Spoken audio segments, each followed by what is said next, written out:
Lesson 6 in Module 3 is on collecting rational number-like terms. So again, we've spent a lot of time lately working on collecting like terms and simplifying. We're just going to be doing it with fractions now. Okay, so it's really the only difference. So let's review some of the stuff we've done in the past with fractions. Terry weighs 40 pounds. Janice weighs 2 3/4 kilograms. I'm sorry, 40 kilograms. Janice weighs 2 3/4 kilograms less than Terry. What is their combined weight? So remember, Terry, when I say remember, I remember I'd write things on the side here, weighs 40 kilograms. And Janice weighs 2 3/4 less than Terry. So if Terry's 40, I'm going to subtract 2 3/4 off of that. Okay?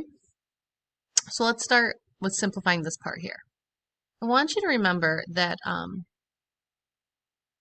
this minus here, we can go keep, change, and make that negative. So I can rewrite this as 40 plus, and I'm going to break apart this mixed number. I'm going to make this -2 plus a -3/4. If you think back a few months ago, we were breaking apart mixed numbers. And if it's a negative, you make both the whole number and the fraction negative. Okay, so then doing that, honestly, I really don't need these parentheses anymore because it's all adding. Okay, I could put parentheses around these. And so now we can combine our like terms. 40 plus a -2 is, well, 40 minus 2 is 38, plus a -3/4.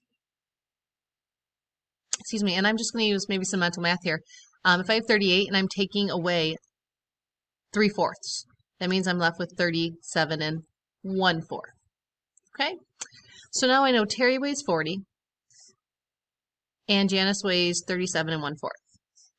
What is their combined weight? Combined means we're going to add it together. So now I'm going to go 40 plus, and maybe I'll do it this way, 37 1/4. Do it or vertically, right? And so that becomes 77 1/4 kilograms. Sorry, I'm not leaving a lot of space here. Okay? That'd be a problem we've done in the past. Okay? So let's look at the next one. Again, we're just practicing working with fraction operations here. Now we have 2 2/3 minus 1 1/2 minus 4/5. Now I could break apart the mixed number like I did over here, but with subtracting and everything, I think I'm just going to leave it as, or maybe change them to improper fractions. Maybe do that. Okay? And I'm going to go, just to practice that, 3 times 2, which is 6, plus 2, which is 8. So this becomes 8/3 minus 2 times 1 is 2, plus 1 is 3, 3/2, minus, well, just 4/5. Okay? And now I need to find a common denominator for 2, 3, and 5. Okay? So basically my, kind of the way I do it is I always take the biggest number and I look and see if anything goes into it. So I'm going to take 5 right here. 3 doesn't go into 5.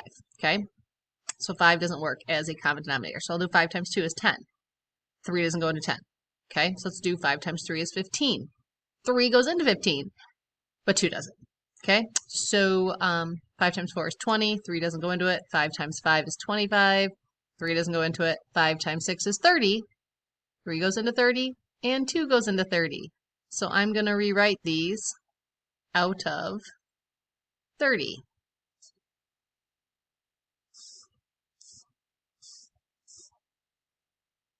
Okay. So 3 times 10 gives us to 30, right? That's what we're working on here. So 8 times 10 would give us 80. 2 times 15 gets us to this 30, so 3 times 15 is 45. And 5 times 6 gets us to 30, so 4 times 6 is 24. Okay. And then the other thing I'm going to do is I'm going to change my subtraction to addition. I'm going to go keep, change, keep, change. Okay, and I'm going to move the negative up top. Okay, so now we keep our common denominator of 30, and I would just grab a calculator and I would type 80 plus a -45 plus a -24, and I get 11. Okay, so that's more practice, right? Finding common denominators, changing improper fractions to, mixed numbers to improper fractions. This one right here.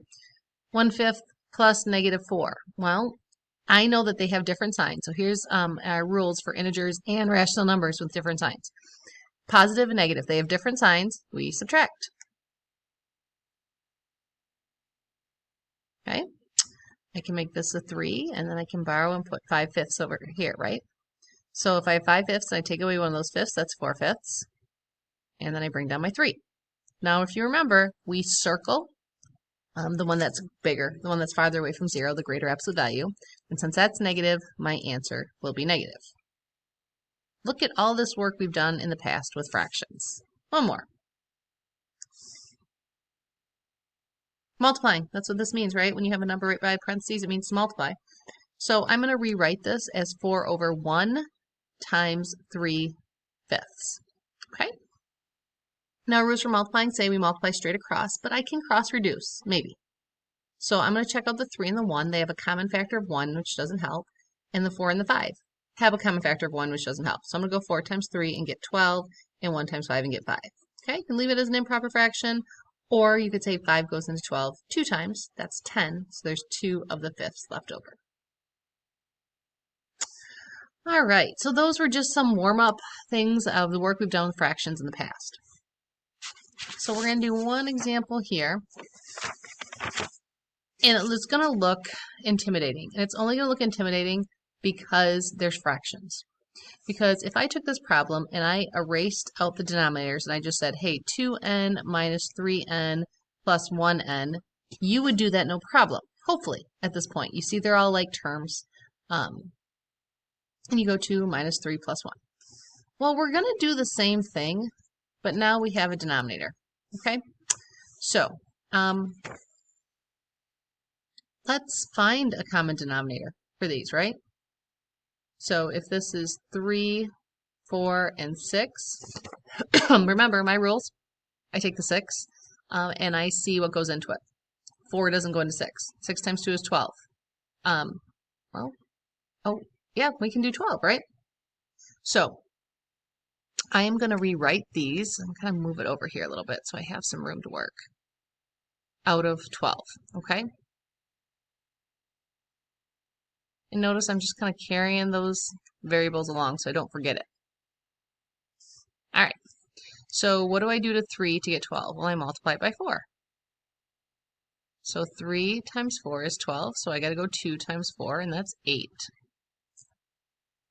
Then I can go 4 times 3 is 12, so I'm going to go 3 times 3, and that's 9. And then 6 times 2 is 12, so I'm going to go 1 times 2 and get a 2. And you know what I noticed? And you guys probably caught this, is I forgot my n, excuse me, over there. Okay, so now the other thing I'm going to do is I'm going to get rid of the subtraction. I'm going to go keep, change, and change. And I'm going to move that negative just up top there. You don't put it on both spots because 2 negatives would be a positive. Okay, and then I have the same denominator in all these. So I'm going to leave 12 on the bottom. I'm going to just carry my n along here, okay, because we're just adding all these like terms, all n's up. I'm going to grab my calculator, and I'm going to type 8 plus -9 plus 2, and I get 1.